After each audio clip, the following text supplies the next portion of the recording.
Okay, so we're going to be talking about meiosis, and this is going to be by Shay, Marina, and Ashton. So just like a little bit of background information about meiosis, it's the production of gamete cells, which are basically sex cells, and at the end of this process, one diploid cell, which is also a somatic cell, is turned into 4 haploid cells, and haploid cells are genetically different from the parent, and this is basically used for sexual reproduction. And this occurs in the reproduction organs of the human. And then at first, as I said before, it starts with the diploid cells, or the somatic cells, and then one diploid nucleus divides by meiosis and produces 4 haploid nuclei. And then meiosis produces haploid gametes that contain one set of 24 chromosomes.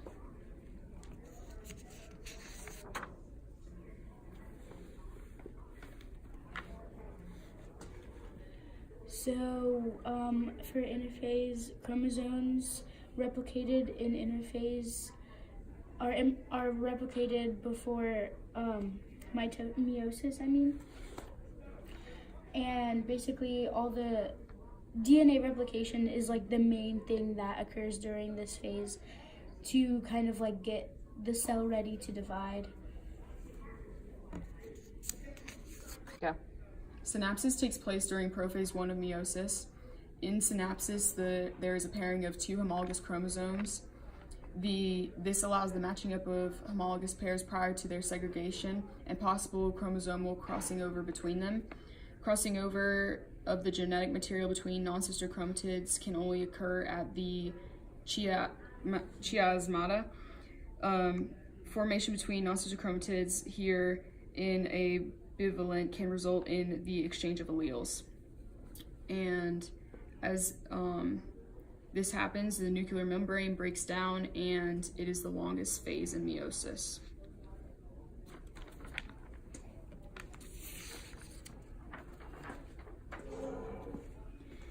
In metaphase 1, homologous chromosomes line up at the equator as bivalent in one of 2 arrangements. Number 1 is the maternal copy to the left, and to the right would be the paternal copy. The paternal copy, overall in metaphase 1, the pairs of chromosomes referred to as bivalents are fully condensed. They align on the metaphase plate in between the poles. At this stage of meiosis, the meiotic spindle fibers are fully formed. During this phase, orientation of pairs of homologous chromosomes is random, and this is known as random orientation. Okay, so the next phase after metaphase is anaphase, and this is basically when homologous pairs are separated when the spindle fibers are attached to the chromosomes that are lined up in the center. And one chromosome of each pair moves to each pole. Homologous chromosomes are pulled to the opposite poles, which are these sides over here. And then, just as I said before, the spindle fibers contract and split the beloved. During telophase, no replication occurs because that's just when the chromosomes start to uncoil. And then reduction of the chromosome numbers from diploid and to haploid are completed, and then the cytokinesis occurs, and this is basically when cells divide across the equator, which is like right here. That's where cytokinesis will occur. And then chromosomes disconnect. Nuclear membrane also may reform while cells divide and form 2 haploid daughter cells. Prophase 2, chromosomes which still consist of 2 chromatids condense and become visible.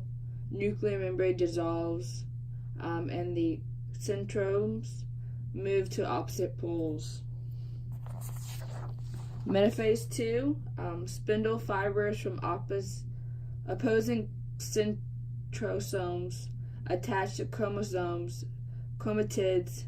which are now called chromosomes, move to opposite poles. And chromosomes line up separately at the equator of the spindle. Anaphase 2, the centromeres separate and chromatids are moved to opposite poles. Spindle fibers contract and separate to sister chromatids.